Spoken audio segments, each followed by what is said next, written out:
உன்னை தகப்பனாக ஏற்படுத்தினேன் என்று எழுதியிருக்கிறபடி அவன் தான் விசுவாசித்தவருமாய் மரித்தோரை உயிர்ப்பித்து இல்லாதவைகளை இருக்கிறவைகளை போல அழைக்கிறவருமாய் இருக்கிற தேவனுக்கு முன்பாக நம் எல்லாருக்கும் தகப்பனானான்.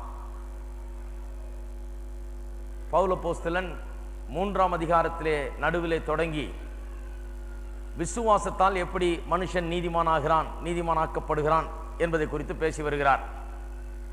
கிரியையினால் அல்ல, நம்முடைய யோகியத்தினால் அல்ல, நியாய பிரமாணத்தினால் அல்ல, சடங்காச்சாரங்கள் சம்பிரதாயங்களினால் அல்ல, விருத்த சேதனம் போல சடங்காச்சாரங்களினால் அல்ல, ஒரு வாக்கு தத்தத்தை விசுவாசித்ததன் மூலமாக ஆபிரகாம் நீதிமானானான். அவ்வளவுதான்.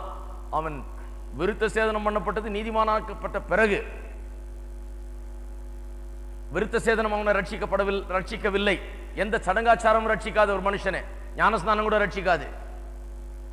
ஞானஸ்நானம் எப்போ எடுக்கிறாங்க? ரட்சிக்கப்பட்ட பிறகு எடுக்கிறது ஞானஸ்நானம். விருத்த சேதனம் ஞானஸ்நானத்துக்கு பிறகு எடுத்தது போல செய்தது போல விருத்த சேதனம் பண்ணது அவன் நீதிமான் ஆக்கப்பட்டதுக்கு பிறகு செய்தது போல ஞானஸ்நானம் ஒரு மனுஷன் ரட்சிக்கப்பட்ட பிறகு, ஆண்டவரை ஏற்றுக்கொண்ட பிறகு எடுக்கிற ஒரு காரியம். ஆகையால எந்த ஒரு சடங்கோ சம்பிரதாயமோ மனுஷனை ரட்சிப்பது கிடையாது. தன்னுடைய யோகியதையோ நியாயப்பிரமாணமோ அதை கை கொள்வதோ மற்ற எந்த காரியமோ ஒரு மனுஷனை ரட்சிப்பது கிடையாது. விசுவாசித்தான், அது அவனுக்கு நீதியாக எண்ணப்பட்டது என்று அப்போஸ்தலனாகிய பவுல் இங்கே ஆபிரகாமை முன்னுதாரணம் காட்டி சொல்லுகிறார். சொல்லிவிட்டு 17ஆம் வசனத்திலிருந்து முக்கியமாக ஆபிரகாம் எப்படி விசுவாசித்து குழந்தையை பெற்றான் என்பதை சொல்லுகிறார்.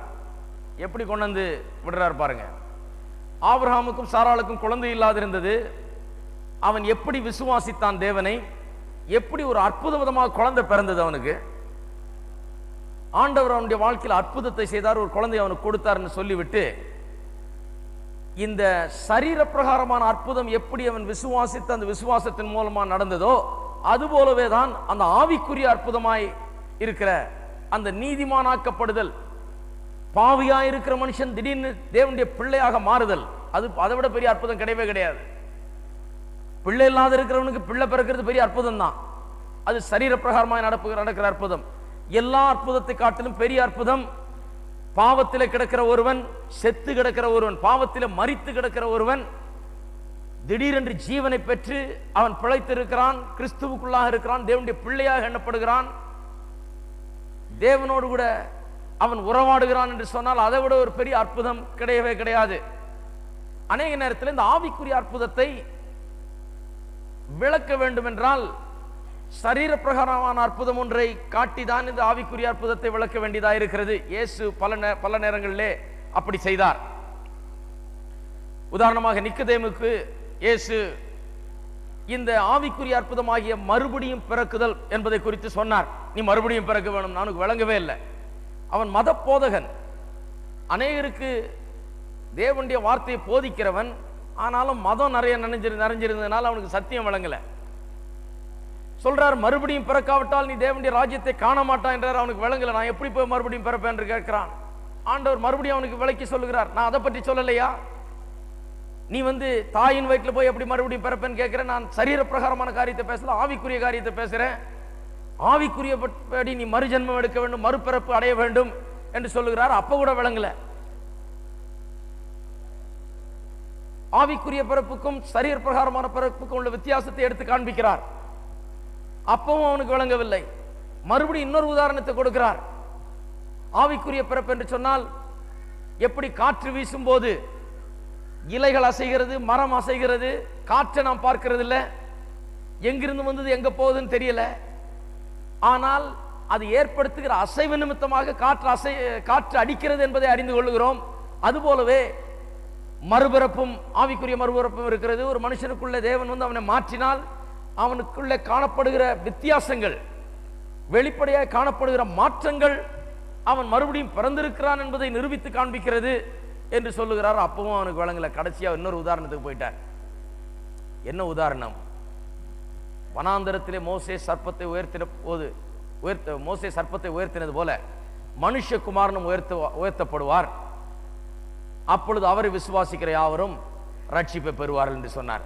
மோசே வனாந்தரத்தில் சர்ப்பத்தை உயர்த்தினது வெண்கல சர்ப்பத்தை செய்து கோலில வைத்து ஆண்டவர் உயர்த்த சொன்னார். சர்ப்பத்தினால் கடிக்கப்பட்டு செத்து கொண்டிருக்கிறவர்களே அதை நோக்கி பார்க்க சொன்னார். பார்த்தால் சுகமாவார்கள் என்று. அவர்கள் பார்த்தார்கள், சுகமானார்கள். அதை சொல்லி எப்படி வனாந்தரத்திலே மோசே சர்ப்பத்தை உயர்த்தி பிடித்து அதை பார்த்து அவர்கள் சுகமானார்களோ, அதுபோலவே இயேசு உயர்த்தப்படுவார், சிலுவையில் உயர்த்தப்படுவார், நமக்காக சாபமாவார்.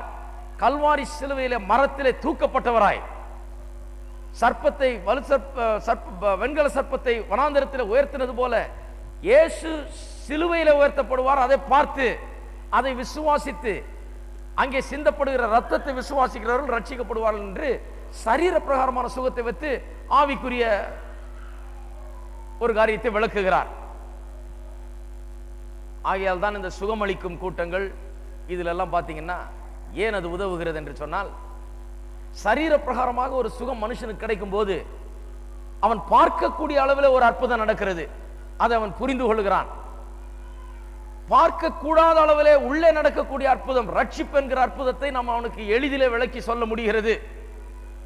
உனக்கு எப்படி வெளியில ஆண்டவர் சுகம் கொடுத்தாரோ, விடுதலை கொடுத்தாரோ, அது போலதான் உள்ள உனக்கு ஒரு பெரிய விடுதலையும் சுகத்தை ஆண்டவர் தருகிறார், ரட்சிப்பை தருகிறார் என்று வெளிப்படையான சரீர சுகத்தை வைத்து உள்ள பார்க்க முடியாத ஆவிக்குரிய ரட்சிப்பை நாம் விளக்க முடிகிறது. அதைத்தான் நீங்க அப்போஸ்தலனாகிய பவுல் சொல்லுகிறார். ஏன் ஆபிரகாம் குழந்தை பெற்றதை, ஆபிரகாம் சாராளும் குழந்தை பெற்றதை குறித்து சொல்லி இங்கே ரட்சிப்பை விளக்குகிறார் என்று சொன்னால், அவன் குழந்தை பெறுவதற்கு எப்படி விசுவாசித்தானோ அது போலவே தான் எல்லாவற்றுக்கும் விசுவாசிக்க வேண்டும். விசுவாசம் ஒண்ணுதான். குழந்தை பெறனாலும் விசுவாசத்துல தான் குழந்தை பெறணும், ரட்சிக்கப்படுறதுனாலும் இப்படிதான் விசுவாசிக்கணும், சுகம் பெறதுனாலும் இப்படிதான் சுகத்தை பெறணும், ஆசீர்வாதத்தை பெறதுனாலும் இப்படிதான் ஆசீர்வாதத்தை பெறணும். விசுவாசம் சேம், அதேதான், ஒரே இதுதான். விசுவாசம் மாறுகிறது இல்லை. சுகத்துக்கு ஒரு விசுவாசம், ரட்சிப்புக்கு ஒரு விசுவாசம், மற்றபடி செழிப்புக்கு ஒரு விசுவாசம், இதுக்கு ஒரு விசுவாசம் அப்படின்னு கிடையாது. விசுவாச முறைமைகள் ஒன்றுதான். எல்லாவற்றுக்கும் அதே விசுவாசத்தை தான் பயன்படுத்துகிறோம். அதை தான் நீங்க அப்போஸ்தலனாகிய பவுல் சொல்லுகிறார்.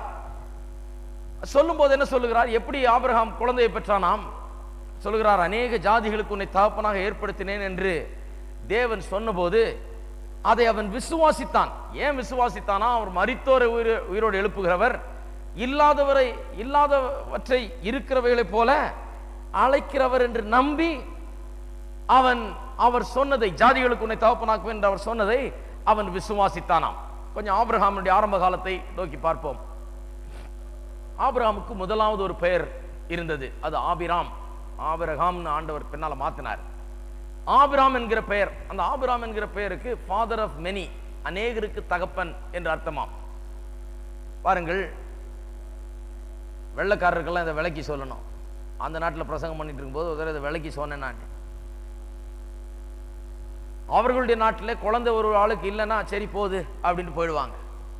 யாராவது ஒரு குழந்தையை தத்து எடுத்துக்கும், இப்போ என்ன கெட்டு போச்சு அப்படிங்கிற மாதிரி அவங்க யோசிக்கிறார்கள்.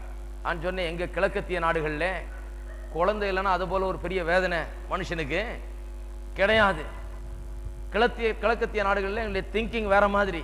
குழந்தை இருக்கணும், குழந்தை இருக்குதா, குழந்தை இருக்கான்னு பிச்சிருவாங்க ஜனங்க. கல்யாணம் ஆகி கொஞ்ச நாள்ல போற இடம்லாம் கேட்பாங்க, கல்யாணம் ஆயிடுச்சா? இதெல்லாம் ரொம்ப ஆழமா கேட்பாங்க. எப்ப கல்யாணம் ஆச்சு, சரி அப்ப குழந்தை இருக்குதா, எத்தனை குழந்தை இருக்குது, என்ன வயசு, எல்லாம் கேட்பாங்க. ரொம்ப டெலிகேட் சிச்சுவேஷன் ஐயா இது அப்படின்னு சொல்லி ஆபிரகாமை குறித்து ஒரு பிரசங்கம் பண்ணும்போது நம்முடைய கிழக்கத்திய கலாச்சாரத்தை கொஞ்சம் விளக்கி சொன்னேன். ஆபிரகாம் இந்த கிழக்கத்திய கலாச்சாரத்தை சேர்ந்தவர். இதுல வேற பேர் வேற எக்குத்தப்பா வச்சிருக்காங்க இவருக்கு, அநேகருக்கு தகப்பன்னு. இப்பேற்பட்ட பேரையும் சுமந்துக்கிட்டு 70 வயசுல ஆண்டவர் இவரை அழைத்தார். விக்கிரகத்தை வணங்கி கொண்டிருந்த இவரை அழைத்து தம்முடைய பிள்ளையாக்கி வெளியே கொண்டு வந்து நான் காட்டும் தேசத்துக்கு போன்னு சொன்னாரு. சொல்லி அவன் பிரயாணம் பண்ணி இப்ப 85 வயசு 86 வயசு ஆகுது, இன்னும் குழந்தை இல்லை. அப்ப எல்லாரும் கேட்கிறாங்க, ஆபிரகாமே ஆபிரகாமே அப்படின் போதெல்லாம் அநேகருக்கு தகப்பனேன்னு தான் அர்த்தம். அப்படிதான் கூப்பிடுறாங்க. ஆபிரகாமே என்பது அநேகருக்கு தகப்பனே. இவனுக்கு மனசுல ரொம்ப கஷ்டமா இருக்கும். அடுத்தது என்ன கேட்பாங்க, ஆமையா உனக்கு அநேகருக்கு தகப்பன்னு பேர் இருக்கு, எத்தனை பிள்ளைக்கு தகப்பனி அப்படின்னு கேட்பாங்க. ரொம்ப கஷ்டமா இருக்கும் மனசுக்கு. வேதனையை சுமந்தவனாய், பிள்ளை இல்லாமல் அநேகருக்கு தகப்பன்ற பெயரை மட்டும் வச்சுக்கிட்டு பிள்ளைகளே இல்லாமல் ரொம்ப மிகுந்த வேதனையோடு அநேகருக்கு பதில் சொல்ல முடியாமல் சுற்றி திரிந்தவன். அந்த காலத்தில் என்ன நடந்திருக்குன்னு பார்க்கலாம். நிறைய வேலைக்காரர்கள் ஆபிரகாமுக்கு அவங்க எல்லாம் பார்த்து பிள்ளை இல்லைன்னு சொன்னா ஒரு மாதிரி இளக்கார அவங்களுக்கு. இந்த மனுஷனுக்கு ஆண்மையே இருக்குதான்ற அளவுக்கு கேள்வி கேட்கக்கூடிய காலம் அது. இவன் ஆண்மை உடையவனா, இவனுக்கு ஏன் பிள்ளை இல்லை, ஏன் பிள்ளை பிறக்கலன்னு இவனை பற்றி கேலி பண்ணக்கூடிய ஒரு காலத்தில் ஆபிரகாம் வாழ்ந்து வந்தான். அங்க இருக்கிற வேலைக்காரர்கள், அவனிடத்துல வேலை செய்தவர்கள் எல்லாரும் அவனுக்கு அந்த புறம் போய் அவனுடைய நிலையை குறித்து, மற்றவர்கள் கேட்கிற கேள்வியை குறித்து எண்ணி நகைக்கிற ஒரு நிலையிலே ஆபிரகாம் வாழ்ந்து வந்தான். இதெல்லாம் நான் ஒருவேளை கட்டுக்கதையா கட்டி சொல்றேன்னு நினைக்காதீங்க. அவன் எவ்வளவு வேதனைப்பட்டிருப்பான்ங்கிறத நான் ஒன்னும் கட்டுக்கதையா கட்டி சொல்லல. சாராளுடைய சைக்காலஜியை பார்த்தாலே விளங்கி போகுது. சாராள் இந்த வேதனை, இந்த மனுஷனுக்குள்ள இருக்க இந்த வேதனை இரிட்டேஷனையும் தாங்காம ஒரு நாள் என்ன சொன்னா, ஐயா உனக்கு என்னத்துக்கு இவ்வளவு வேதனை, வர்றவங்க போறவங்க எல்லாம் கேட்கறாங்க பிள்ளை இருக்கான்னு. எனக்கு தான் பிரச்சனை நினைக்கிறேன், உமக்கு ஒன்றும் பிரச்சனை இல்லை. இந்த ஜனங்க உமக்கு தான் பிரச்சனை நினைச்சிட போறாங்க, உமக்கு ஆண்மை இல்லைன்னு நினைச்சிட போறாங்க, நீ ஒரு சரியான ஆள் இல்லைன்னு நினைச்சிட போறாங்க. ஆகையால அந்த வேலைக்கார பெண்ணை எடுத்து இவள் மூலமா ஒரு குழந்தையை பெற்றுக்கொள்னு சொல்லி அவனுடைய மனவேதனையை, அவனுடைய குழப்பத்தை போக்கும்படியாக அப்படி ஒரு ஒரு ஒரு நிலைமையை உண்டாக்குகிறாள். அப்பன்னா எவ்வளவு பெரிய தொல்லை இருந்திருக்குன்னு பாருங்க. அதனாலதான் அந்த நிலைமை உண்டாச்சு. சாராள் வேலைக்காரியை கொண்டு வந்து எந்த மனைவியும் செய்ய மாட்டாள்.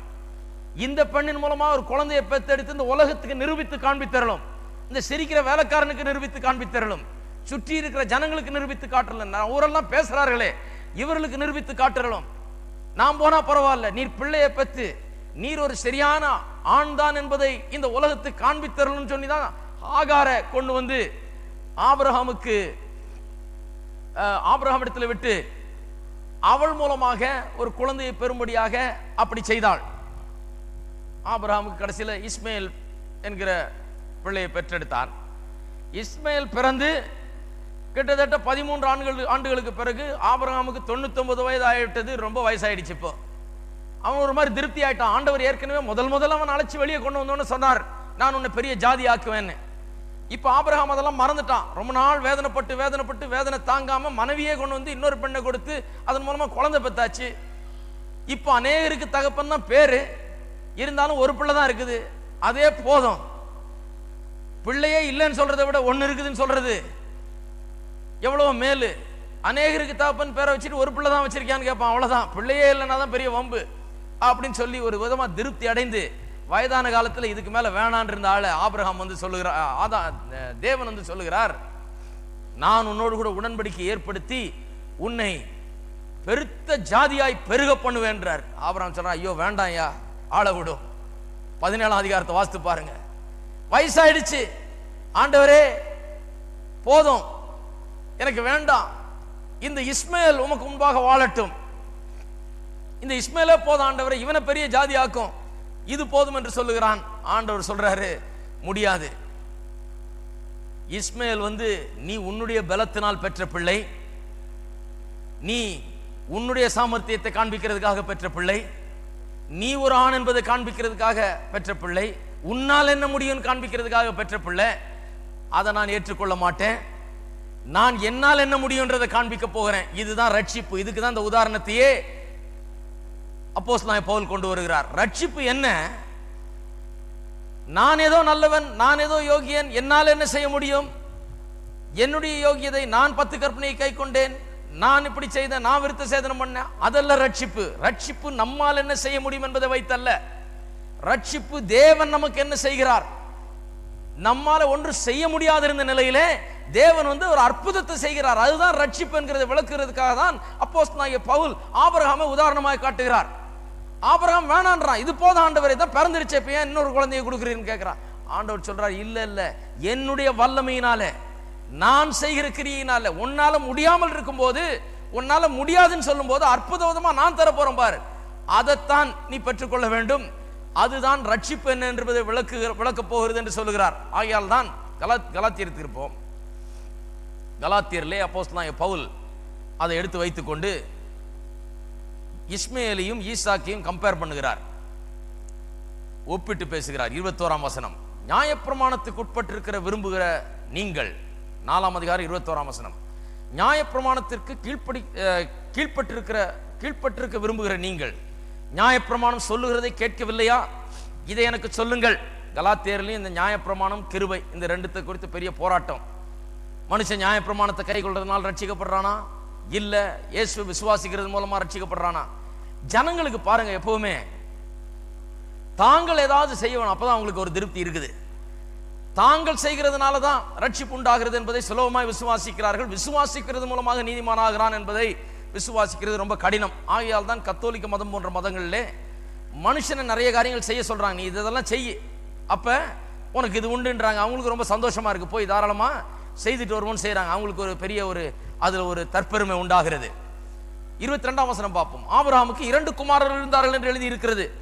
ஒருவன் அடிமையானவரிடத்தில் பிறந்தவன், ஒருவன் சுயாதீனம் உள்ளவரிடத்தில் பிறந்தவன். அடிமையானவரிடத்தில் பிறந்தவன் மாம்சத்தின்படி பிறந்தான். சுயாதீனம் உள்ளவரிடத்தில் பிறந்தவன் வாக்கு தத்தத்தின்படி பிறந்தான். அதாவது இஸ்மேலையும் ஈசாக்கையும் வைத்துக்கொண்டு, அந்த இஸ்மேலை அடிமைத்தனத்தில் இருந்த பெண் பெற்றெடுத்தபடினாலே அவன் அடிமைத்தனத்தில் பிறந்தவன். அவனை நியாயப்பிரமாணத்துக்கு ஒப்பிடுகிறார். ஈசாக்கு வாக்கு தத்தத்தின்படி பிறந்ததினாலே அவனை விசுவாசத்துக்கு கிருபைக்கும் ஒப்பிட்டு பேசுகிறார். இவைகள் ஞான அர்த்தம் உள்ளவைகள். 24ஆம் வசனம். இவைகள் ஞான அர்த்தம் உள்ளவைகள். ஞான அர்த்தம் எங்கெங்க கொடுக்கணுமோ அங்கதான் கொடுக்கணும். இங்கே நிச்சயமா கொடுக்கலாம், ஏன்னா இவரே கொடுக்கிறார் ஞான அர்த்தம்.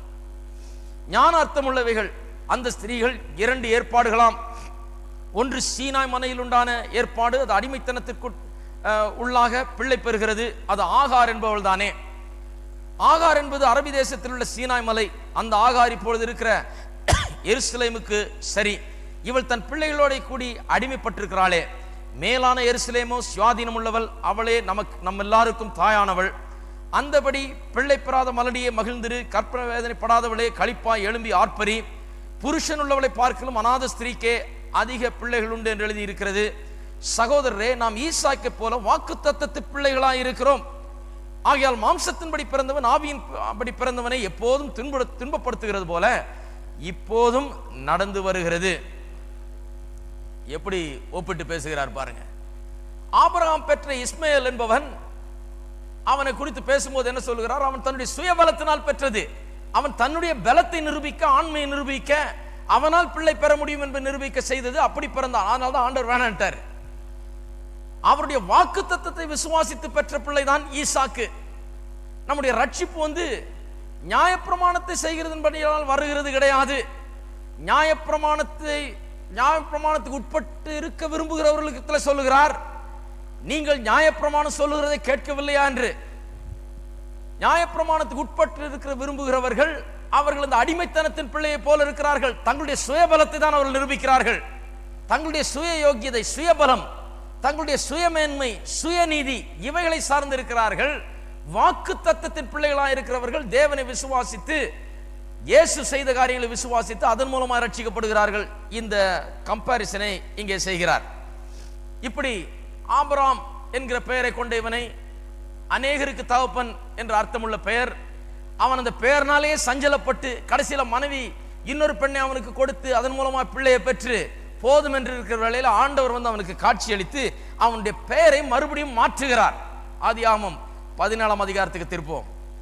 17ஆம் அதிகாரம் 4:5. இப்ப பேர் மாத்துறார்.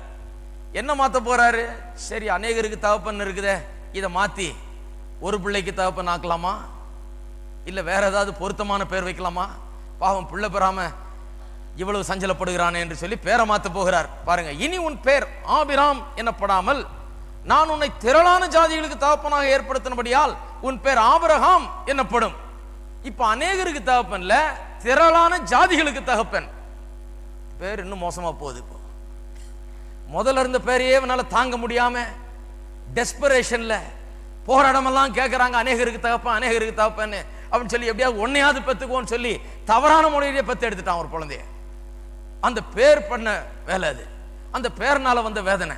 இப்ப ஆண்டவர் அவனை கூப்பிட்டு என்ன சொல்றார்? உன்னை திரளான ஜாதிக்கு தகப்பனாக்க போறபடினால உன் பேரை மாத்தி, இது பத்தாது, இது அநேகருக்கு தகப்பன் இல்லை, நீ அநேக ஜாதிகளுக்கு தகப்பன், ஃபாதர் ஆஃப் எ மல்டிடியூட், அநேக ஜாதிகளுக்கு தகப்பன், திரளான ஜாதிக்கு தகப்பன் சொல்லி உனக்கு பேரை ஆபிரகாம் என்று மாத்துகிறேன் என்று சொல்லுகிறார். எப்படி இருக்கு பாருங்க. எதுக்கு ஆண்டவர் அப்படி பேரை மாத்தினார்? எதுக்கு அநேக ஜாதிகளுக்கு தகப்பனா இருக்க போறான்னு சொல்லி பேரை மாத்தினார்? அவ்வளவு கிழவனாய் இருந்தவனுக்கு 99 வயதானவனுக்கு ஆண்டவர் பேரை மாத்துறார். அவனுடைய மனைவி பின்னால் பக்கம் இருந்து, வீட்டு பின்னால் பக்கம் நின்று கொண்டு இங்க நடக்கிற தேவன் இவரை சந்தித்து பேசுகிற காரியங்களை கேட்டுக்கொண்டிருக்கிறாள். கேட்டுக்கொண்டு சிரிக்கிறாள். என்ன சிரிக்கிறாள்? நான் கிழவியா இருக்கிறேன், என் ஆண்டவன் என் புருஷன் கிழவனா இருக்கிறான், எங்களுக்கு இனிமே பிள்ளை பிறந்து என்ன ஆக போகுதுன்னு சொல்லி அவள் சிரிக்கிறாள், நகைக்கிறாள், விசுவாசிக்காமல். கர்த்தர் அவள் நகைக்கிறதை கண்டுகொண்டு அவர் கேட்கிறார், கர்த்தரால் கூடாத காரியம் ஒன்று உண்டோ? அதுதான் அங்க பாயிண்ட். கர்த்தர் என்ன சொல்றார்? என்னால கூடாத காரியம் ஒன்று உண்டோ? ஏன் நகைக்கிறாய்? நான் வேணும்னே தான் 99 வயசுல வந்திருக்கிறேன். 99 வயசுல வந்து உன்னுடைய பேரை மாத்தினது எதுக்குன்னா, இவ்வளவு நாள் உன்னுடைய பலத்தினை காண்பித்த, உன்னுடைய வலிமையை காண்பித்த, உன்னால் என்ன செய்ய முடியும் காண்பித்த. இப்பொழுது நான் வந்து உன்னால ஒண்ணு செய்ய முடியாது, நான் உனக்கு ஒரு அற்புதத்தை செய்ய போறேன், நான் செய்ய போறதை காண்பிக்க போகிறேன் என்று சொல்லுகிறார். கர்த்தரால் கூடாத காரியம் ஒன்று உண்டோ என்று கேட்கிறார். அன்று முதல் ஆபிராம் அநேகருக்கு தகப்பனாய் இருந்தவன், ஆபிரகாம் திரளான ஜாதிக்கு தகப்பன் என்று பெயர் மாற்றப்பட்டது. அன்றையிலிருந்து சாராள் ஆபிரகாமை பார்த்து, ஆபிரகாம் என்னும் போது என்ன அர்த்தம்? திரளான ஜாதிக்கு தகப்பனே. தினந்தோறும் பேரை சொல்லாம இருக்க முடியாது, தினந்தோறும் இதை சொல்லி ஆகணும். அதுக்கு தான் ஆண்டவர் அந்த பெயரை கொடுத்தார். இது விசுவாசத்தின் ஒரு முக்கியமான பிரின்சிபல், நியமம். விசுவாசம் கிரியை செய்ய வேண்டும் என்றால், விசுவாசம் நம்மால என்ன முடியாது என்பதை பார்க்கிறது இல்லை. ஆபிரகாம் சாராள் அதை தான் பார்த்து கொண்டிருந்தார்கள். அதனால்தான் சாராள் நகைத்தாள். என்னால் என்ன முடியும், நான் கிழவி ஆயிட்டேன், என் புருஷன் கிழவன் ஆயிட்டான், இவர் என்ன இப்படி பேசுறாருன்னு சொல்லி நகைத்தாள். ஆபிரகாம், ஆண்டவரே வேண்டாம் ஆண்டவரே, இஸ்மேல் ஏற்கனவே பிறந்து 13 வயசு ஆகுது, அவன் இருந்துட்டு போட்டோம், அவனை பெரிய ஜாதி ஆக்குன்றான். ரெண்டு பேரும் தங்களுடைய சரீரத்தை பார்க்கிறார்கள், தங்களால் என்ன முடியாது என்பதை பார்க்கிறார்கள், இவர்களால் என்ன கூடாது என்பதை பார்க்கிறார்கள், எது நடக்காது என்பதை பார்க்கிறார்கள். விசுவாசம் தேவன் என்ன சொல்லுகிறார் என்பதை மட்டுமே பார்க்கிறது தான் விசுவாசம். இதுதான் முதல் பிரின்சிபல். விசுவாசம் என்றால் என்ன? எல்லாரும் சொல்லுவோம், தேவன் உரைக்கிறதை விசுவாசிப்பதே விசுவாசம். இவன் தன்னுடைய பிரச்சனையே பார்த்துக்கிட்டு இருக்கிறதுனால தான் ஆபிரகாம் என்ன பண்ணார்? ஆண்டவர் ஆபிரகாம்னு மாத்தினாரு. ஏன்னா தினந்தோறும் இவன் என்னத்தை பண்ணணும்? இதை உச்சரிக்கணும் வாயினால, நான் திரளான ஜாதிகளுக்கு தகப்பேன். நீ யாருப்பா? ஆபிரகாம். ஆபிரகாம்னா என்ன? திரளான ஜாதிகளுக்கு தகப்பேன். அடுத்த கேள்வி என்ன? ஒரு எத்தனை பிள்ளைங்க? ஒன்னே ஒண்ணு. அது கூட சரியா பிறக்கல. உன் பேர் என்ன சொன்ன? திரளான ஜாதிகளுக்கு தகப்பன். வேணும்னு ஆண்டவர் பண்ணாரு. இப்படிதான் விசுவாசம் வேலை செய்கிறது. உங்களுடைய வாழ்க்கையில பாருங்க, உங்களுக்கு என்ன தேவை, உங்களுடைய பிரச்சனை என்ன? அநேக நேரத்தில் நாம் என்ன பண்றோம்? பிரச்சனையை தான் பார்க்கிறோம், பிரச்சனையை தான் பார்க்கிறோம். எனக்கு வேலை இல்லை, எனக்கு சுகம் இல்லை, எனக்கு ஆசீர்வாதம் இல்லை, எனக்கு இது இல்லை, எனக்கு அது இல்லைன்னு சொல்லி என்ன பிரச்சனையோ அதைத்தான் நாம் பார்த்து கொண்டிருக்கிறோம். நிறைய விசுவாசிங்க அதை தான் பண்ணிட்டு இருக்கிறாங்க. கர்த்தர் என்ன சொல்றாரு? உனக்கு அதை பார்த்துறதுனால ஒன்றும் மாற போறது இல்லை. விசுவாசம் எப்படி கிரியை செய்கிறது என்றால், கர்த்தருடைய வார்த்தையை நீ பார்த்து கொண்டிருக்கிறதுனால தான் விசுவாசம் கிரியை செய்கிறது. கர்த்தருடைய வார்த்தையை பார்ப்பது ரட்சிப்புக்காக தான் இந்த உதாரணம் உபயோகப்படுத்தப்படுகிறது. ஆனால் எல்லாவற்றுக்கும் இதே விசுவாச முறை தான். சுகம் வேணும்னாலும் இந்த விசுவாசம் தான், செழிப்பு வேணும்னாலும் இந்த விசுவாசம் தான், ரட்சிப்பு வேணும்னாலும் இந்த விசுவாசம் தான், எது வேணும்னாலும் இந்த விசுவாசம் தான். பிள்ளை பிறக்கல, பிள்ளை வேணும்னாலும் இந்த விசுவாசம் தான். இதை ஒரு முறை பிரசங்கம் பண்ணிட்டு இருந்தேன். ரொம்ப நாளைக்கு முன்னாடி அமெரிக்காவில் பாஸ்டராக இருந்தப்ப அங்கே ஒரு தம்பதிகள் இருந்தாங்க. அவங்கள்ட்ட ரொம்ப நாளாகவே சொல்லிட்டு இருந்தேன். அவங்க வந்து என்கிட்ட சொல்லுவாங்க, என் பிள்ளை இல்லைங்க, 10 வருஷத்துக்கு மேலே ஆயிடுச்சு கல்யாணம் ஆகி. அவங்க மருத்துவ ப்ரொஃபஷனில் இருக்கிறவங்க. ஒருத்தர் வந்து நர்சஸ்க்கு டீச்சராக இருக்கிறாங்க. கணவர் வந்து அனஸ்தீசியாலஜிஸ்ட், மயக்க மருந்து கொடுக்குறவர் ஆப்ரேஷனுக்கு முன்னால். அவங்க அப்பா பெரிய சர்ஜன். எல்லாம் சொல்லிட்டாங்க, ஒன்றும் முடியாது, குழந்தை பிறக்காதுன்ட்டாங்க. 10-12 வருஷம் ஆச்சு, குழந்தை பிறக்கல. அப்படி இப்போ தான் புதுசாக ரட்சிக்கப்பட்டு வந்துட்டு இருந்தாங்க சபைக்கு. இப்போ நான் சொன்னேன், ஏன் பிறக்காது? பிறக்கும், ஆண்டவர் உங்களுக்கு குழந்தை தருவார், நீங்கள் விசுவாசிங்க அப்படின்னு. இல்லைங்க, ஏதாவது ஒரு பிள்ளையை தத்து எடுத்துடலான் இருக்கோம்னா. அப்படிதான் அமெரிக்கன் திங்கிங். அது எப்படியாவது ஒரு பிள்ளைய தத்து எடுத்துற, அதனால என்ன பரவாயில்லன்னா. ஒரு நாள் இதை பற்றி பிரசங்கம் பண்ணி கொண்டிருந்தேன். பிரசங்கம் பண்ணிக்கிட்டு இருந்தபோது அதை கேட்டு விட்டு அவள் வந்து என்கிட்ட சொன்னாங்க, இப்போ நான் விசுவாசிக்க போகிறேன், ஆண்டவர் எனக்கு பிள்ளை கொடுப்பாருன்னு சொல்லி.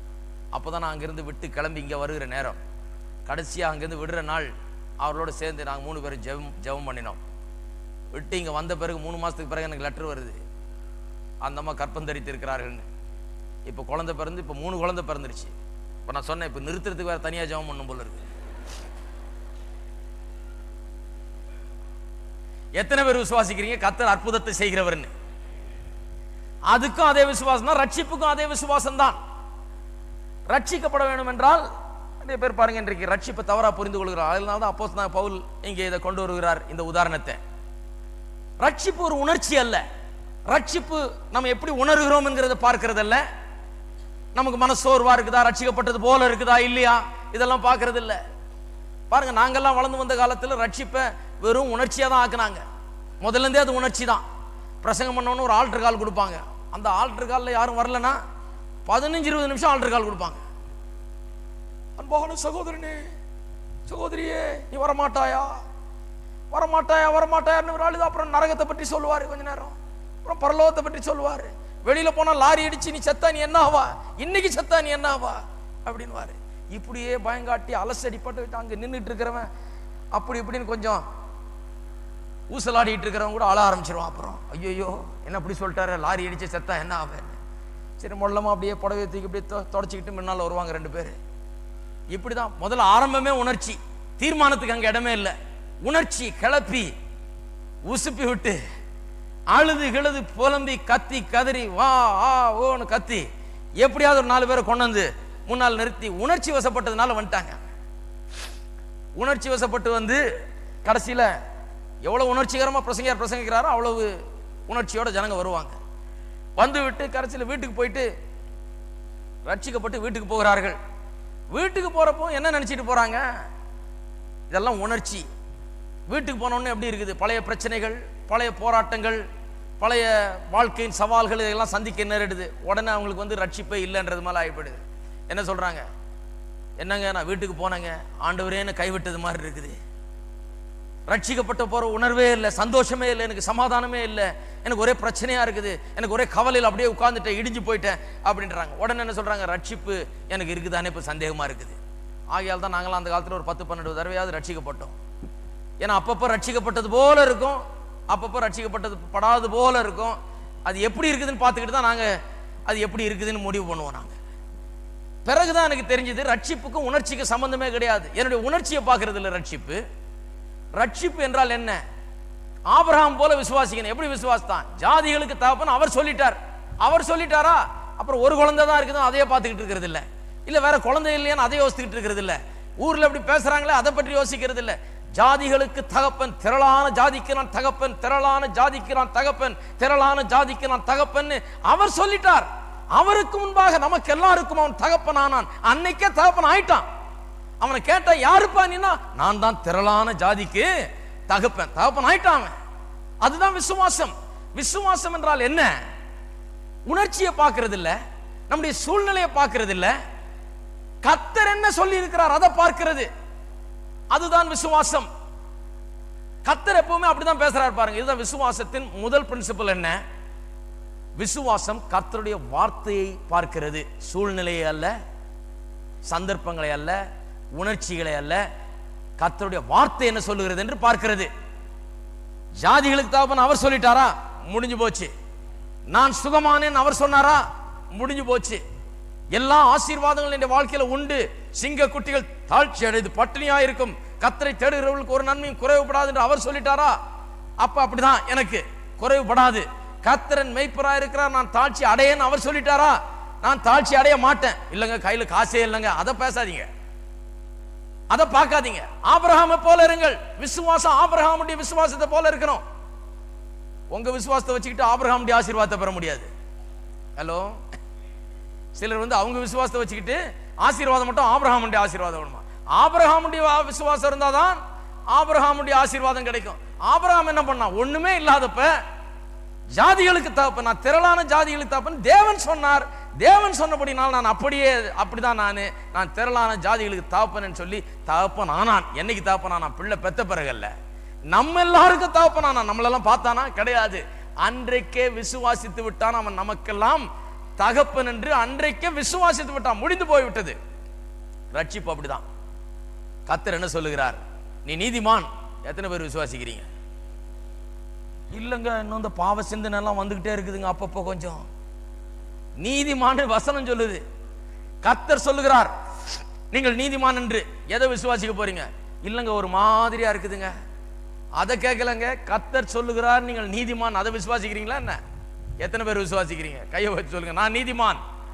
நீதிமான் நான் தேவனுடைய பிள்ளை, அவருடைய சமூகத்திலே வர தகுதி பெற்றவன், அவருடைய சமூகத்திலே வாழ தகுதி பெற்றவன், அதுதான் நீதிமான். கர்த்தர் சொல்லிட்டார்.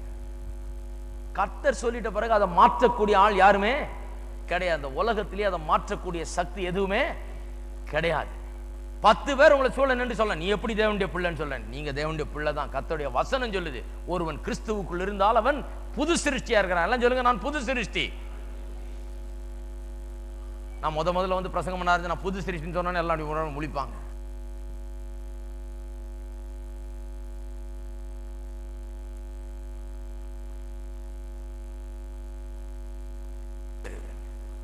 எல்லாம் அப்படியே தான் இருக்குது.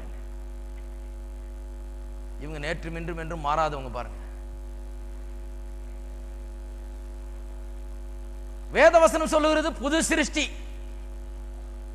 ஒருவன் கிறிஸ்துவுக்குள் இருந்தால் அவன் புது சிருஷ்டி, பழையவெல்லாம் ஒளிந்து போயின எல்லாம் புதிதாயின. அதுதான் வேதவசனம் சொல்லுகிறது. வேதவசனம் சொல்லுகிறது பிடித்துக் கொள்ள வேண்டுமே ஒழிய நாம் உணர்கிறதையோ நாம் பார்க்கிறதையோ அல்ல. அதுதான் ஆபிரகாம் பண்ணான். ஜாதிகளுக்கு திரளான ஜாதிக்கு தகப்பன் தேவன் சொல்லிட்டாரு, முடிஞ்சு போச்சு. தேவனுக்கு முன்பாக அவன் திரளான ஜாதிகளுக்கு தகப்பன். தேவனுக்கு முன்பாக நான் தேவனுடைய பிள்ளை. தேவனுக்கு முன்பாக நான் புது சிருஷ்டி. தேவனுக்கு முன்பாக நான் சுகமானேன். தேவனுக்கு முன்பாக எனக்கு குறைவே கிடையாது. தேவனுக்கு முன்பாக அவரோட வலது பாரசத்தில் நான் உட்கார வைக்கப்பட்டு இருக்கிறேன். முடிஞ்சு போச்சு. அதை மாற்றவே யாராலையும் முடியாது. ஆகையால் விசுவாசத்தின் முதல் பிரின்சிபல் என்ன? விசுவாசம் கர்த்தருடைய வார்த்தையை நோக்கி பார்க்கிறது, மற்றவைகளே அல்ல. அதான் ஆபிரகாம் பண்ணான், வார்த்தையை பிடித்துக் கொண்டான். இரண்டாவது பிரின்சிபல், விசுவாசத்துக்கு ஒன்று புரிகிறது. என்ன? தேவன் இப்படிதான் பேசுவார். எப்படி பேசுவார்? காணப்படாததை காணப்படுகிறது போல பேசுவார், இல்லாதவர்களை இருக்கிறவைகளை போல அழைக்கிற தேவன். ஆகையால் நம்முடைய கண்களால் ஒன்றை காணுகிறதுக்கு முன்பதாகவே அது இருக்கிறது போல தேவன் பேசுவார். ஏன் அப்படி பேசுறாரு? அவர் தேவன், அவருக்கு ஆதியிலிருந்து அந்த வரைக்கும் எல்லாம் தெரியும். பாருங்க, இப்ப கார்ல போயிட்டு இருக்கிறோம். கார்ல போயிட்டு இருந்தா இங்க இருந்து அந்த தெருமணம் வரைக்கும் தான் தெரியுது. பிளேன்ல வந்தேன்னா, ஹெலிகாப்டர்ல வந்தேன்னா மேல இந்த பிரசவாக்கமே தெரியும் எனக்கு. நம்ம கார்ல போற ஆள் மாதிரி நம்ம இங்க இருந்து இந்த தெருமணம் வரைக்கும் தான் பார்க்கிறோம். நம்முடைய வாழ்க்கையை குறுகிய கண்ணோட்டத்தில் பார்க்கிறோம், கொஞ்சம் தூரம் தான் பார்க்கிறோம், இருக்கிறத தான் பார்க்கிறோம், நம்ம கண்ணு கெட்டினதை தான் பார்க்கிறோம். கண்ணு கெட்டாதது எவ்வளவோ இருக்குது. தேவன் ஹெலிகாப்டர்ல வர்றவர் மாதிரி மேலே பறந்துக்கிட்டு கீழே பார்க்கிறாரு. அவர் மொத்தத்தையும் பார்க்கிறார். நம்மளை போல ஒரு தெருவை மட்டும் பார்க்கல, அவர் மேல இருந்துகிட்டு அத்தனை தெருவையும் பார்க்கிறாரு. ஒரு தெருவில் முனையிலிருந்து இன்னொரு தெருமுனை வரைக்கும் பார்க்கிறார். ஆகையால் தான் அவர் அப்படி பேசுகிறார். அவர் ஏன் அப்படி பேசுகிறார்? இல்லாதவைகளை இருக்கிற போல ஏன் அழைக்கிறார்? இல்லாதவைகள் சொன்னா இல்லாதவன் நினைச்சுக்காதீங்க. இல்லாதவைகள்னு சொன்னா கண்ணுக்கு காணாதவைகள். இல்லாதவைகளை இருக்கிறது போல அழைக்கிற தேவன் சொன்ன உடனே இல்லாததை இருக்கிறது போல அழைக்கிறார் நினைச்சுக்காதீங்க. இல்லாதது என்று சொன்னால் கண்ணுக்கு காணாதது, இருக்கிறவைகளை போலன்னா காணப்படுகிறது போல. இப்படி வாசிப்போம். அவர் கண்ணிலே காணாததை, கண்ணுக்கு தென்படாததை கண்ணிலே காணுகிறது போல அழைக்கிறவ தேவன். நம்முடைய கண்கள் அதை காணுகிறது இல்லை, ஆனா தேவனுடைய கண்கள் அதை காணுகிறது. அதனால் தான் காணாததை காண்கிறதை போல அழைக்கிற தேவன். விசுவாசத்துக்கு இது புரியுது. என்ன புரியுது? தேவன் இல்லாதவர்களை இருக்கிறவர்களை போல அழைக்கிற தேவன். நம்முடைய கண்ணுக்கு எட்டாத காரியங்களை அவர் பார்க்கிறார். ஆகையால் அவர் வேற விதமாய் பேசுகிறார். அவர் அநேக நேரங்களிலே தேவன் எப்படி பேசுகிறார்? நடந்து முடிந்து விட்டதா போல பேசுகிறார். நிறைய காரியங்களை பார்த்திருக்கீங்களா? ஒரு வசனத்துக்கு திருப்போம். ஆதியாகமம் 15ஆம் அதிகாரம். அநேக காரியங்களை தேவன் பேசும்போது விசித்திரமா இருக்கும். அவர் நடந்து முடிந்து விட்டது போல பேசுகிறார். 18ஆம் வசனம். கர்த்தர் ஆபிரகாமை அந்நாளிலே கர்த்தர் ஆபிரகாமுடைய உடன்படிக்கை பண்ணி எகிப்தின் நதி துவக்கி ஐப்பிராத்து நதி என்னும் பெரிய நதி மட்டும் உள்ளதும் கேனியரும் கெனிசியரும் கத்மோனியரும் ஏத்தியரும் பெரிசியரும் ரெப்பாயிமியரும் எமோரியரும் கானானியரும் கிர்காசியரும் எபூசியரும் என்பவர்கள் இருக்கிறதுமான இந்த தேசத்தை உன் சந்ததிக்கு என்னங்க எல்லாம் சொல்லுங்க, கொடுத்தேன். உன் சந்ததிக்கு கொடுக்க போறேன்னு சொல்லல, இன்னும் கொடுக்கல. அவரு இவன் கையில் இன்னும் வந்து சேரல, ஆனால் கொடுத்தேன்னு சொல்லிட்டார். இந்த தேசத்தை உன் சந்ததிக்கு சந்ததிக்கு கொடுத்தேன் என்று சொல்கிறார். இன்னும் கொடுக்கல, இனிமேதான் கொடுக்கப்பட போகிறது. ஆனால் அன்னைக்கே என்னன்னு சொல்லிட்டாரு, கொடுத்தேன். பார்டர்லாம் சொல்லிட்டாரு, இந்தந்த தேசம் மட்டும், இந்தந்த நதி வரைக்கும், இவ்வளவு தூரம் இந்த தேசத்தை உனக்கு நான் கொடுத்தேன். எல்லாம் சொல்லுங்க, கொடுத்தேன். ஆண்டவர் அப்படி பேசுறாரு. ஏன்னா அவர் கொடுத்த பிறகு கொடுத்தேன்னு பேசுறது இல்லை, அவருடைய எண்ணத்தை பொறுத்த வரைக்கும் அது கொடுத்து ஆகிவிட்டது. ஏன்னா அவர் முடிவையும் அவர் ஏற்கனவே காண்கிறவர். அவருக்கு இந்த கடந்த காலம், நிகழ்காலம், எதிர்காலம், நம்முடைய டைம் ஃப்ரேம் ஒர்க்கெல்லாம் அவருக்கு முக்கியம் கிடையாது. நம்மை போல காலத்துக்கு அடிமைப்பட்டவர் இல்லை. நாம இத்தனாவது வருஷம், இத்தனாவது மாசம், இத்தனாவது தேதி பிறக்கிறோம், இத்தனாவது வருஷம், இத்தனாவது மாசம், இத்தனாவது தேதி சாகிறோம் இல்லையா? நாம் ஒரு கால அளவுக்குள்ளாக வாழ்கிறவர்கள். நமக்கு தான் நேற்று, இன்று, நாளை என்கிறது ரொம்ப அர்த்தம் உள்ளதா இருக்கிறது. தேவனுக்கு அது பெரிய அர்த்தம் உள்ளது கிடையாது. அவர் நித்திய நித்தியமாய் வாழ்கிறவர், காலாகாலமாய் இருக்கிறவர். அவரே ஆதியும் மந்தமானவர். அவர் ஒரு நாள் துவங்கி ஒரு நாள் முடிக்கிறது கிடையாது. அவர் தான் ஆரம்பம், அவர் தான் முடிவு. கால வரையறம்புக்குள்ளாக அவர் வருகிறவர் கிடையாது. நித்திய தேவனாய் இருக்கிறபடினாலே அவருடைய பேச்சு அப்படிதான் இருக்குது. கொடுக்க போறேன்னு சொல்றதுக்கு பதிலா கொடுத்தேன்னு சொல்லுகிறார். சில நேரத்தில் கொடுக்க போறேன்னு சொன்னார்னா நமக்கு விளங்குறதுக்காக சொல்றாரு ஒழிய, அவரை பொறுத்த வரைக்கும் அது கொடுக்க போறேன் இல்லை, கொடுத்தேன் ஆய்விட்டது என்றுதான் அர்த்தம். அப்படிதான் அவர் பேசுகிறார். இன்னொரு அருமையான வசனத்தை எடுப்போம். ரோமர் 8ஆம் அதிகாரம். ரோமர் 8ஆம் அதிகாரத்திலே உங்களையும் என்னையும் குறித்து எப்படி பேசுகிறார் பார்ப்போம். 30வது வசனம். ரோமர் 8ஆம் அதிகாரம் 30வது வசனம். எவர்களை முன் குறித்தாரோ அவர்களை அழைத்தும் இருக்கிறார். முன் குறித்தார் என்று சொன்னா முன் அறிந்தார் என்று அர்த்தம். ஃபோர் நாலேஜ் என்று ஆங்கிலத்தில் வருகிறது. நிறைய பேர் நினைச்சிருக்கிறாங்க முன் குறித்தார்னு சொன்னா, ஏன் ஆண்டவர் ஏற்கனவே லிஸ்ட் போட்டுட்டார், என்ன நாள் தான் பரலோகத்துக்கு வரணும்னு லிஸ்ட் போட்டு வச்சிருக்காரு. மற்றவர்கள்லாம் தலைகீழா நின்னாலும் வர முடியும். இதுக்கு ஒரு சபையே இருக்குது, ஒரு சபை பிரிவே இருக்குது. இப்படி போதிக்கிற ஆட்கள் என்ன போதிக்கிறாங்க? ஆண்டவர் ஏற்கனவே ஒரு லிஸ்ட்டை உண்டாக்கிட்டார், பரலோகத்துக்கு போற லிஸ்ட்டை. அந்த லிஸ்ட்ல இல்லாத ஆளு என்ன தலைகீழ நின்னாலும் வர முடியாது, என்ன பண்ணாலும் வர முடியாது, என்ன விசுவாசத்தாலும் வர முடியாது, என்ன பண்ணாலும் வர முடியாது கிடையாது. ஆண்டவர் எல்லாவற்றையும் முன் அறிந்து வைத்திருக்கிறவராக இருக்கிறபடினால லிஸ்ட் ஏற்கனவே அவர்கிட்ட இருக்குது. எப்படி இருக்குது? முன் குறித்ததுனால அல்ல, முன் அறிந்ததுனாலே. அவர் முன்னாடியே அறிந்திருக்கிறார். என்னென்ன ரட்சிக்கப்படுவார், என்னென்ன சுவிசேஷத்தை கேட்பார், என்னென்ன விசுவாசிப்பார், என்னென்ன கீழ்ப்படிவார் என்று கர்த்தர் அறிந்து அப்படி லிஸ்ட்டை உண்டாக்கி வைத்திருக்கிறார். அவர்கிட்ட அது ஏற்கனவே இருக்கிறது. ஆகையால கர்த்தர் முன் அறிகிறார் என்பதற்கு முன் குறித்தார் பெரிய வித்தியாசமா இருக்குது. முன் குறித்தார் என்கிற வார்த்தை இங்க உபயோகப்படுத்தியிருந்தாலும் அது முன் அறிந்தார் என்கிற அர்த்தத்தோடு தான் உபயோகப்படுத்தி இருக்கிறது. ஃபோர் நாலேஜ், முன் அறிதல். கர்த்தர் முன் அறிஞ்சிருக்கிறார். நம்மெல்லாம் உங்களையும் என்னையும் முன்னறிந்து வைத்திருக்கிறார். நாம் கிறிஸ்துவை ஏற்றுக்கொள்ளாதிருந்த போதே, எங்கேயோ கிடந்த போது, சிலர்லாம் விக்கிர ஆராதனையில் இருந்த போது, தூரமா இருந்த போது, பலவிதமான மதங்களில் இருந்த போது, மார்க்கங்களில் இருந்த போது, அப்பவே தேவன் நம்மை அறிந்து வைத்திருந்தார். நாம் ஒரு நாள் சுவிசேஷத்தை கேட்டு ரட்சிக்கப்படுவோம் என்பது அவருக்கு தெரியும். அதை தேடுவோம், அதன் அண்டையில் வருவோம் என்பது அவருக்கு தெரியும். முன் குறித்தாரோ அவர்களை அழைத்தும் இருக்கிறாராம். எவர்களை முன் குறித்தாரோ அவர்களை அழைத்தும் இருக்கிறார். எவர்களை அழைத்தாரோ அவர்களை நீதிமான்களாக்கியும் இருக்கிறார். எத்தனை பேர் நீதிமான்களாக்கி இருக்கீங்க? நீதிமான்களாக்கி இருக்கிறார். எவர்களை நீதிமான்களாக்கினாரோ அவர்களை மகிமைப்படுத்தியும் இருக்கிறார். இங்கதான் பிரச்சனை. முன் குறித்தார்ன்றது வழங்குது, எனக்கு அழைத்தார்ன்றதும் வழங்குது. சரி, முன் குறித்தார், அழைத்தார். நீதிமான்களாக்குகிறார்ன்றதும் வழங்குது, நீதிமான் ஆக்கிட்டாரு. மகிமையும் படுத்தினார்ன்றாரு, அது இன்னும் ஆகலையே, இனிமேதான் நடக்க போகுது. எப்ப மகிமைப்படுத்த போறாரு? நம்ம நித்தியத்திலே தான் நமக்கு மகிமை. அவரண்டையில போய் பரலோகம் சேர்ந்த பிறகுதான் மகிமைப்படுத்த போகிறார். மகிமைப்படுத்த போக அந்த மகிமைக்குள்ள நாம் பிரவேசிப்பதற்கு முன்பதாகவே மகிமைப்படுத்தியும் இருக்கிறார் என்று சொல்லுகிறார். ஏன்? பிதாவினுடைய எண்ணத்திலே, தேவனுடைய மனதை பொறுத்த வரைக்கும் அதெல்லாம் நடந்து முடிஞ்சது போல. அப்படின்னா என்ன அர்த்தம்? நான் இந்த உலகத்திலே நீதிமானாக வாழ்ந்து நான் ஒரு நாள் பரலோகம் போய் தேவனுடைய பிரசன்னத்திலே மகிமைப்படுத்தப்படுவது அது ஏற்கனவே முடிவான ஒன்று. அதை யாரும் மாற்றவே முடியாது. இருக்கிறீங்களா? அதை யாரும் மாற்ற முடியுமா? விசுவாசம் அதை நம்பி இருக்கிறது. எதை நம்பி இருக்கிறது? கர்த்தர் இல்லாதவளை இருக்கிறவளை போல அழைத்துட்டார். என்னை நீதிமான் அழைத்துட்டார். என்னை மகிமைப்படுத்தியும் இருக்கிறார். என்னுடைய ஆரம்பம் முதல் முடிவு வரைக்கும் அவர் பார்த்திருக்கிறார். நான் ரட்சிக்கப்படுவதற்கு முன்பாக இருந்தே அவர் என்னை கண்டு, நான் அழைக்கப்பட்டதையும் அவர் அறிந்து, நான் என்னை நீதிமானாயும் ஆக்கி, அதன் பிறகு அவர் எல்லாவற்றையும் செய்து முடித்து விட்டதாக அவர் காண்கிறார்.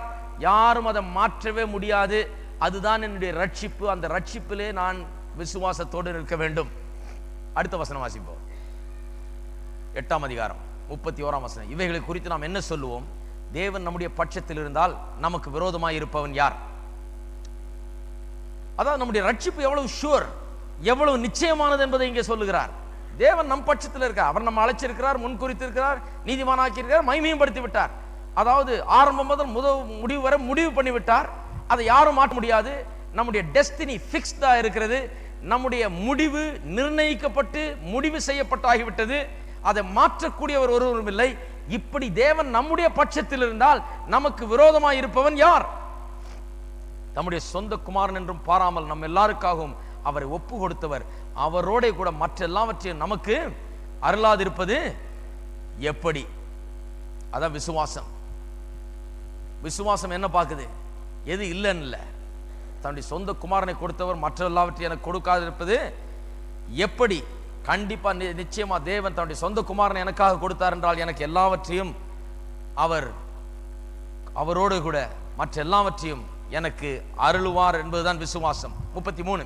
தேவன் தெரிந்து கொண்டவர்கள் மேல் குற்றஞ்சாட்டுகிறவன் யார்? தேவனே அவர்களை நீதிமான்களாக்குகிறவர். பிசாசு குற்றஞ்சாட்டுகிறான். நீ யாருன்னு கேட்கிறான். நீ பாவம் செய்தவன், உன்னுடைய பாவத்தை எல்லாம் கொண்டு வந்து நினைவுபடுத்துகிறான். தேவன் சொல்லுகிறார், குற்றஞ்சாட்டுகிறவன் யார்?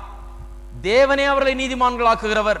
தேவனே நீதிமானாக்குற பிறகு பிசாசு குற்றஞ்சாட்டுகிறதுக்கு அவன் யார்? யாரும் அதை மாற்றவே முடியாது. நீங்கள் நீதிமான்கள் என்று இருக்கிற அந்த சத்தியத்தை மாற்றக்கூடிய சக்தி எந்த பிசாசும் கிடையாது. ஆக்கினைக்குள்ளாக தீர்க்கிறவன் யார்? கிறிஸ்துவே மரித்தவர், அவரே எழுந்தும் இருக்கிறவர், அவரே தேவனுடைய வலது பார்சத்திலும் இருக்கிறவர், நமக்காக வேண்டுதல் செய்கிறவரும் அவரே. இதெல்லாம் மாற்றவே முடியாது. கிறிஸ்து எனக்காக மரித்தார், எனக்காக உயிர்த்தெழுந்தார், தேவனுடைய வலது பார்சத்தில் எனக்காக வீற்றிருக்கிறார், எனக்காக வேண்டுதல் செய்து கொண்டிருக்கிறார். யாராவது மாற்ற முடியுமா? இதை மாற்றக்கூடிய பிசாசு எங்கேயாவது இருக்கிறானா? எனக்காக பரிந்து பேசுகிற கிறிஸ்துவை நிறுத்தக்கூடிய அளவுக்கு அவ்வளவு பெரிய பிசாசு இருக்கிறானா?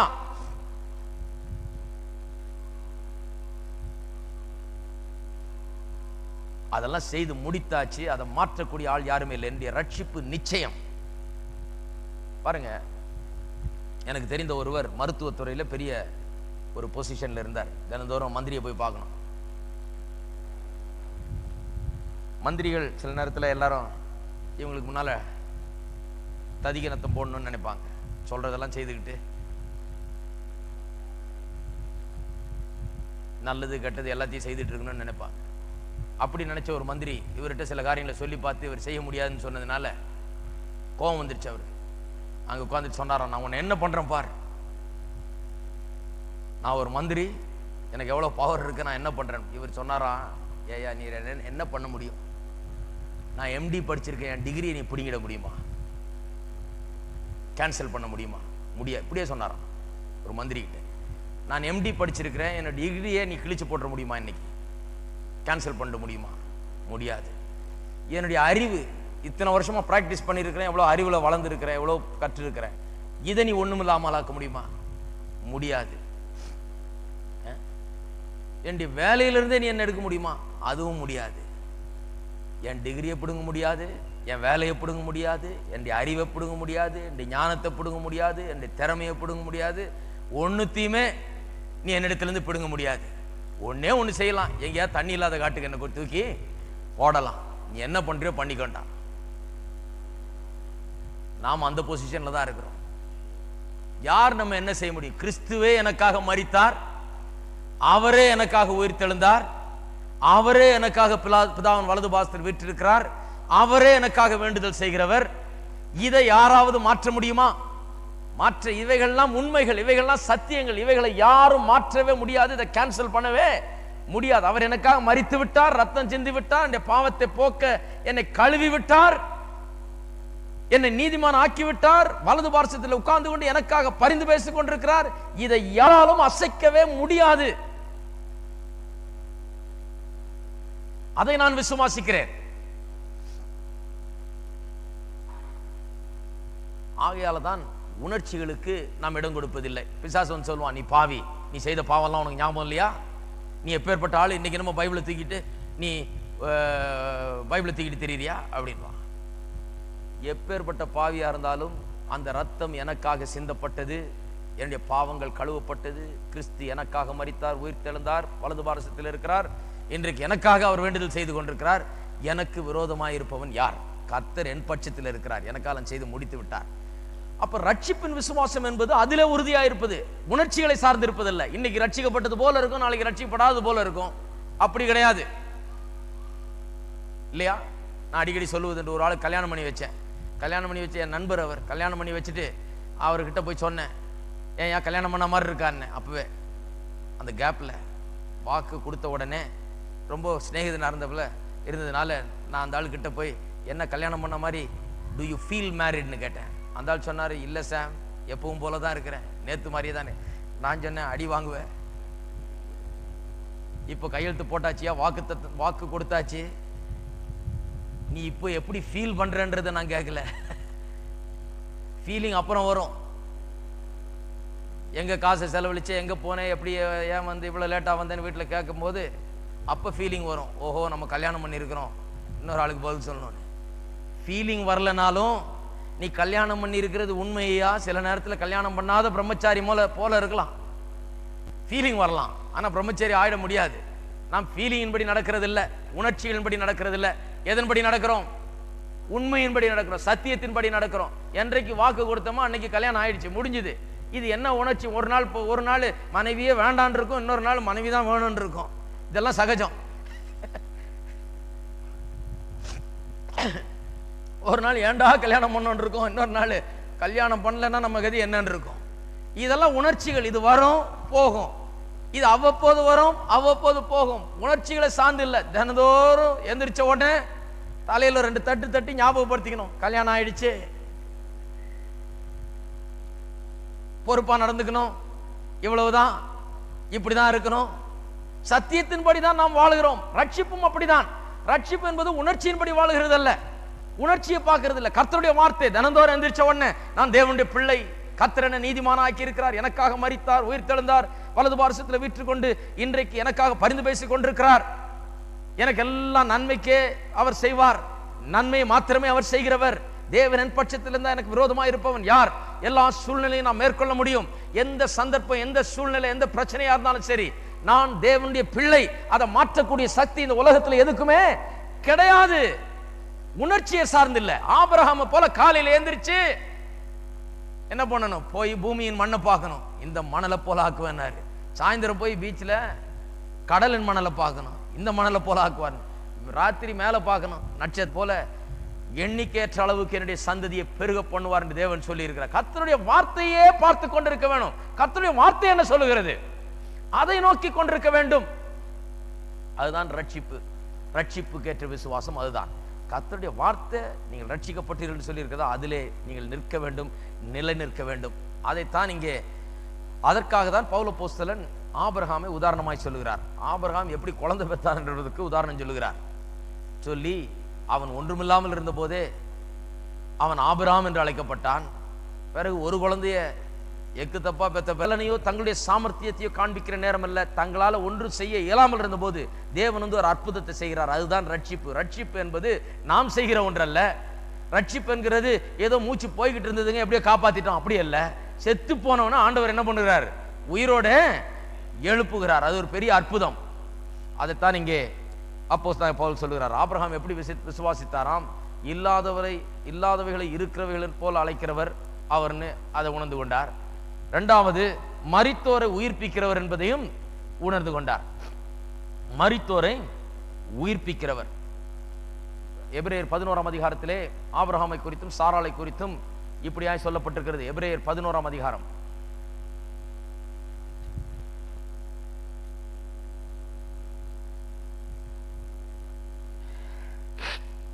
11ஆம் வசனம். விசுவாசத்தினாலே சாராளும் வாக்குத்தத்தம் பண்ணினவர் உண்மையுள்ளவர் என்று எண்ணி சிரித்தவர் சரியாயிட்டா பாருங்க.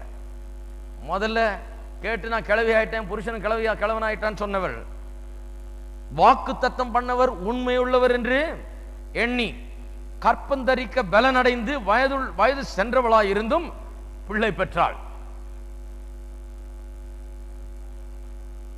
கற்பம் தரிக்க பலன் இல்லாதவளாய் இருந்தவள், வயது சென்றவளாய் இருந்தவள் பிள்ளை பெற்றாள். ஆனபடியினால் சரீரம் செத்தவன் என்று எண்ண பிறந்தார்கள். யார் மூலமா? சரீரம் செத்தவன் என்று எண்ணத்தகும் ஒருவனாலே.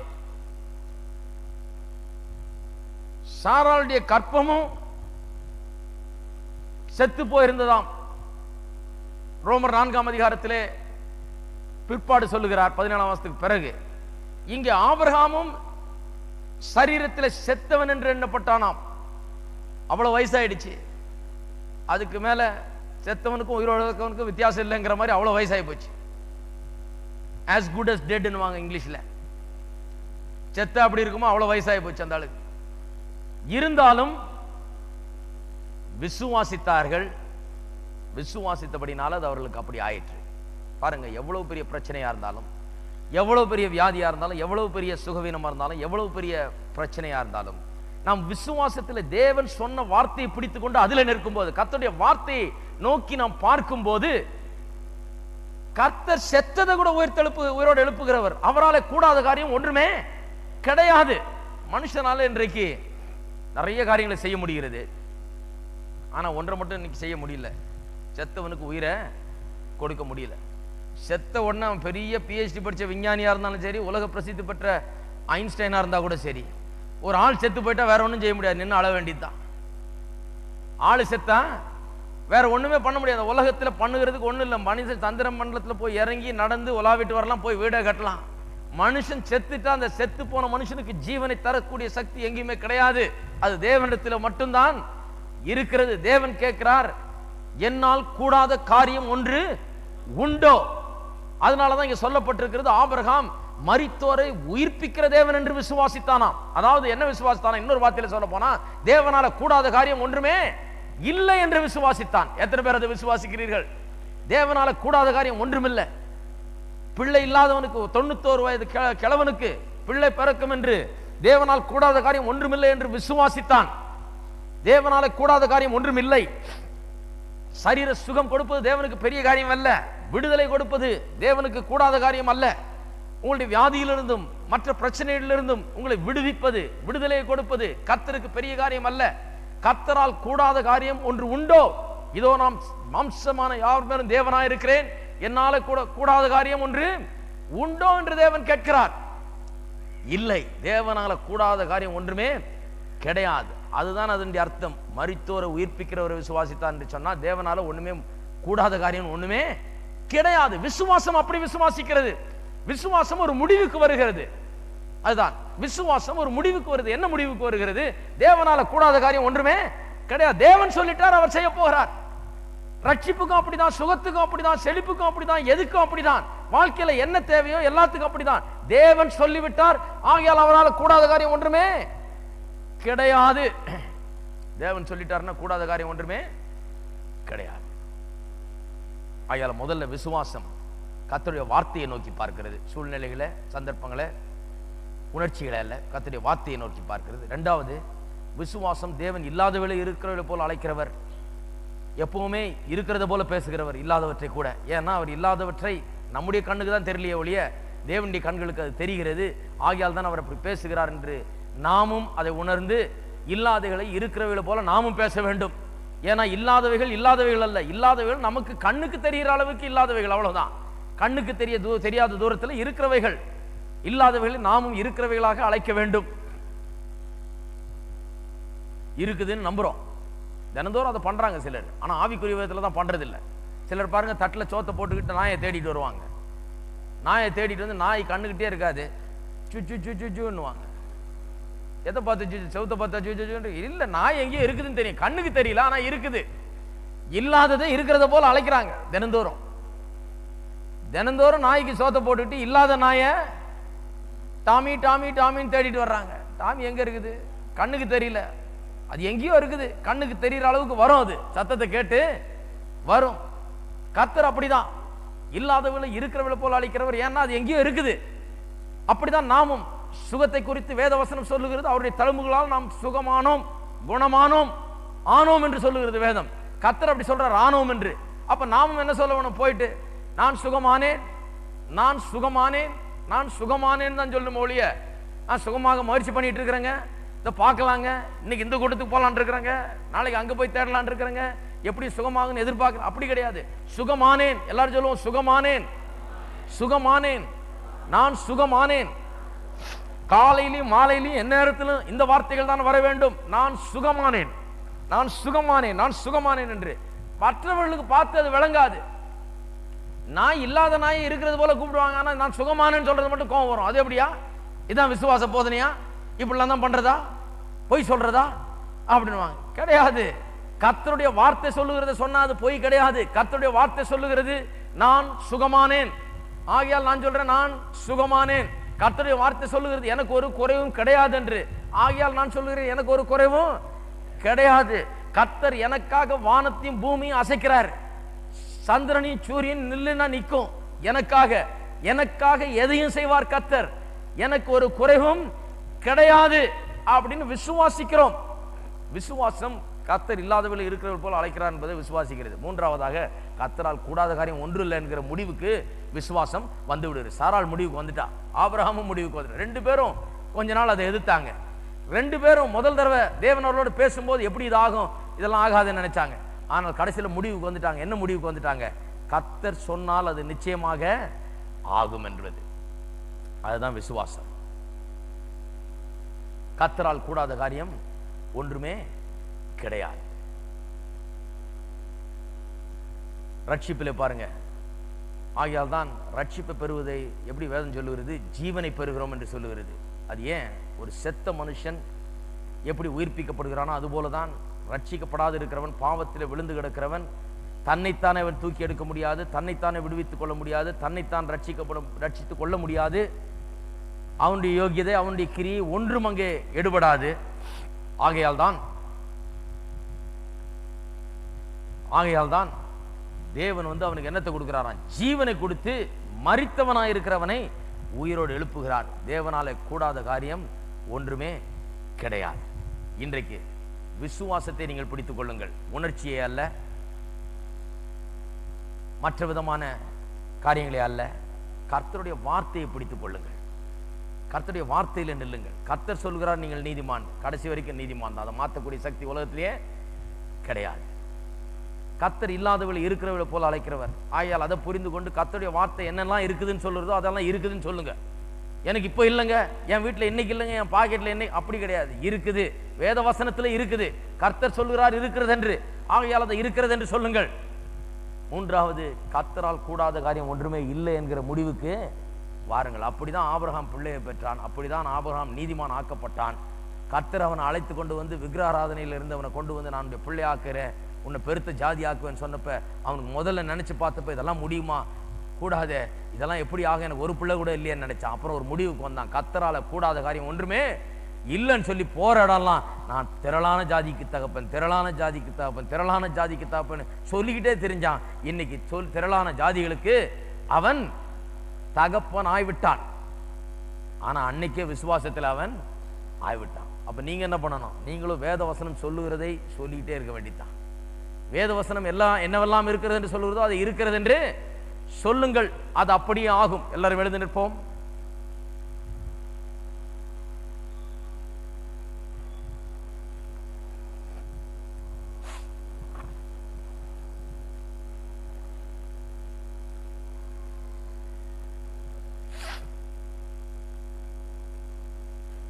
எல்லாரும் நம் தேவனை ஒரு நிமிஷம் ஸ்தோத்திரிப்போம், துதிப்போம். கர்த்தருடைய வார்த்தைக்காக நாம் கர்த்தரை ஸ்தோத்திரிப்போம். நம்மை நீதிமான் என்று அவர் அழைத்திருக்கிறார். இல்லாதவர்களை இருக்கிறவர்கள் போல் அழைக்கிற தேவன் பாவத்திலே கிடந்த நம்மை நீதிமான்கள் என்று அழைத்து விட்டார். அவர் சொல்லிட்டார். ஆகையால் அது ஆயிடுச்சு. தூரமாயிருந்த நம்மை அவருடைய பிள்ளைகள் என்று அழைத்து விட்டார். அவர் அழைத்தபடினாலே அது முடியாதுன்னு யாரும் சொல்லவே முடியாது. அவருடைய பிள்ளைகள் தான். அழிவிலே சிக்கிக் கொண்டிருந்த நம்மை, பாவத்தின் பிசாசின் பிடியில சிக்கிக் கொண்டிருந்த நம்மை அவர் நீதிமான்களாக்கி தம்முடைய பிள்ளைகளாக்கினார். அதை யாராலையும் மாற்றவே முடியாது. அது உண்மை, அது சத்தியம். எல்லாரும் கரங்களை உயர்த்தி நாம் தேவனை ஸ்தோத்திரிப்போம். ஓ ஸ்தோத்திரம் கர்த்தாவே, ஸ்தோத்திரம். ஸ்தோத்திரம் தேவனே, உமக்கு ஸ்தோத்திரம். ஓ உமக்கு ஸ்தோத்திரம். ஸ்தோத்திரம் கர்த்தாவே, ஸ்தோத்திரம் கர்த்தாவே, ஸ்தோத்திரம், ஸ்தோத்திரம், ஸ்தோத்திரம், ஸ்தோத்திரம். உங்களுக்கு என்ன தேவையா இருந்தாலும் சரி, இன்றைக்கு விசுவாசத்திலே அவருடைய வார்த்தையை பிடித்துக் கொள்ள வேண்டும். எது இல்லையோ அதே பார்த்து கொண்டிருக்க கூடாது. என்ன சொல்லி இருக்கிறதோ வேதம், அதை பிடித்துக் கொள்ள வேண்டும். வேத வசனம் உரைக்கிறதை பிடித்துக் கொள்ள வேண்டும். அதுதான் விசுவாசம். உங்களுடைய பயத்தையும் சந்தேகத்தையும் பிடித்துக் கொள்ளக்கூடாது. விசுவாசத்தை பிடித்துக் கொள்ளுங்கள். கர்த்தருடைய வார்த்தையை பற்றி கொள்ளுங்கள். எல்லாரும் கரங்களை உயர்த்தி சொல்லுவோம், கர்த்தரின் மெய்ப்பராய் இருக்கிறார், எனக்கு எந்த குறையும் இல்லை. அவர் போதுமானவர், நல்லவர், அவர் வல்லவர், எனக்கு சுகத்தை கொடுக்கிறவர். நான் சுகமானேன் என்று வேத வசனம் சொல்லுகிறது. அதை நான் விசுவாசிக்கிறேன். கர்த்தரால் கூடாத காரியம் ஒன்றுமில்லை. அவர் சொல்லிவிட்டார். ஆகையால் அது அப்படியே. நான் சுகமானேன் என்று நானும் சொல்லுகிறேன். நானும் இல்லாதவைகளை இருக்கிறவைகளை போல அழைக்கிற தேவனை விசுவாசிக்கிறபடியால் நானும் அப்படியே அதை அழைக்கிறேன். நான் சுகமானேன், நான் சுகமானேன், நான் சுகமானேன்.